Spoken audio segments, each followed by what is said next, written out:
How do you think, or what's going on with the offense given its highs and lows, especially its highs against the Giants and Falcons, and somewhat against the Chargers, but then also its lows to this point, running into somewhat roadblocks against the Buffalo Bills, New Orleans Saints, and Kansas City Chiefs? Say it again, brother. Sorry, my internet was freaking out. It dropped the call for a second, so I'm moving upstairs. What's going on? So I was just saying, obviously it's easy to kind of from a broad brush and say from a fan's perspective that it's easy to say that the defense isn't good and that the offense is inconsistent. But if I was to ask you 7 weeks into the season, heading into week 7 for Washington football, what's exactly going on with their offense? How the narrative that you would put out there, what do you see? But then obviously, given its highs and lows, like what is your truth, given their struggles to this point? So I think that's a really good question. I think the thing with the defense is that they started really slow. However, over the last 2 weeks, I've been more impressed with how they've been playing. I know that seems kind of silly. I know a lot of fans have been freaking out about how they've been playing and about the product they've been putting on the field. But I think some of the things that they showed early in the season are starting to kind of disappear or diminish in frequency, right? And that is an encouraging sign to me, right? They're able to create a little bit more pressure.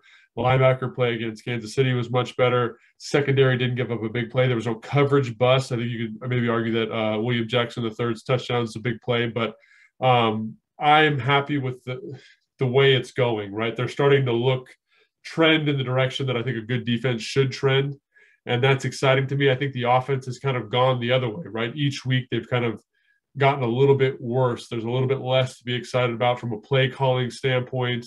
And then from Taylor Heinicke's performance, I think that's the other thing. And as much as I love the guy and I love his story, and I think he's an inspiration to a lot of people, like he's just not playing at a super high level. And that's part of the reason why he was on the street 2 years ago. So I think all of those things there's some good defensive stuff. I think the offense as a whole is regressing. So that's my truth, I guess. Yeah. And I think the thing is, and for me, Logan, and I want to see where your head is at with this one. And obviously, after this, we can get straight into the defensive side of the football with the All-22. But my thing is with this offense, man, I felt like, and this is me going cold cut and clear cut. So you can correct me if I'm wrong, right? I think the thing with this offense is what I'm starting to notice is that there is distinctive tiers that they're coming across. And what I mean by that is they've had some success against the Los Angeles Chargers to whatever degree. Same thing with the Giants, same thing with the Falcons. But then when we come across teams that are clearly upper tiers just from a overall organization standpoint, coaching standpoint, roster standpoint, the Bills, the Saints, the Chiefs, it's become a hassle and a struggle to move the ball against these guys. And that's kind of where I'm starting to, in my head, in my picture, is that I'm understanding that there's tiers in which they're being successful, and then the upper echelon of teams is finding ways to kind of neutralize the offense. Where's your head at with that? So I think that's a 100% accurate statement. I think the core of that question, the thing that is somewhat interesting is why is that happening? And just based on my film study and, my approach to kind of prepping for each game, the thing that I've noticed is that Taylor Heinicke handles simpler defensive structures a little bit better. So the Giants, for example, are a very simple defensive structure. They play a lot of cover 3. There's a lot of space in the defense. Same thing when you watch, the Falcons, for example, a lot of space in the defense. It's a young defense, new defensive coordinator, guys still understanding kind of the nuance of the scheme.